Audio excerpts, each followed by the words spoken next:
Здравствуйте, дамы и господа! Сегодня мы говорим о политическом лидерстве женщин.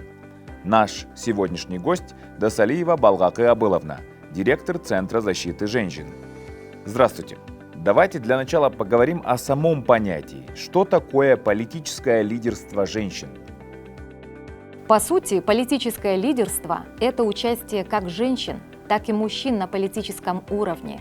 Это решение проблем людей, вести за собой людей. Это дискуссия, правильное решение социальных проблем. Все это знак равноправного лидерства. А политическое лидерство женщин – это участие женщин в политике на государственном уровне. Под руководством этих женщин у нас есть законы на государственном уровне в поддержку этого лидерства. Эти законы до сих пор не полностью выполняются в нашей стране. Если, как вы знаете, у нас в Кыргызстане много препятствий для женщин, потому что силен трайбализм. Например, у нас очень строгие требования к женщинам в политической сфере, чем к мужчинам. И у нас много невидимых препятствий.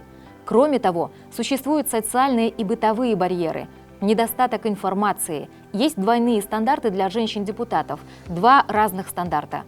Бытует мнение, что родство, трайбализм, кланство, брак, а большинство кыргызов думает, что женщинам не место в политике, ее место в доме, и она должна заботиться о своих домочадцев. Вы упомянули причины провала женского политического лидерства. А каковы ваши предложения по продвижению? Для продвижения были приняты законы равенства. И хорошо было бы, если будет больше государственных программ по поддержке равных возможностей. От финансирования государства тоже многое зависит. У нас будет развитие в Кыргызстане только тогда, когда в правительстве будут 50% мужчин и 50% женщин. Оно начнет двигаться вперед. В то же время женщины в Кыргызстане в меньшей степени поддерживают и продвигают лидерство. В Кыргызстане есть группа экспертов женского движения, которые достигли много чего. Совместно с женщинами-депутатами Жогорку Кенеша о сохранении светского статуса кыргызского государства и принятии законов, продвигающих прав женщин.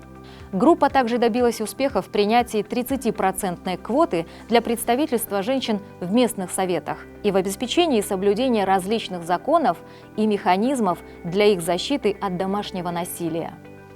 Вы упомянули выше причины, по которым политическое лидерство женщин не работает. И каковы ваши предложения по продвижению политического лидерства женщин? У нас нет государственных программ по продвижению политических прав и лидерства. И если у государства будет финансирование для участия женщин, это будет очень хорошей поддержкой. Кроме того, я бы рекомендовала ввести программу наставничества для женщин, расширить позитивное влияние женщин-лидеров и развивать работу со средствами массовой информации. Мы все же предлагаем ввести в законодательство механизм равных возможностей. Я бы также предложила принять дополнительные законы на всех уровнях власти в составе коллегиальных органов для перевода женщин на уровень принятия решений. Спасибо за важное и содержательное интервью. У нас в гостях была директор Центра защиты женщин Балгакы Абыловна Досалиева.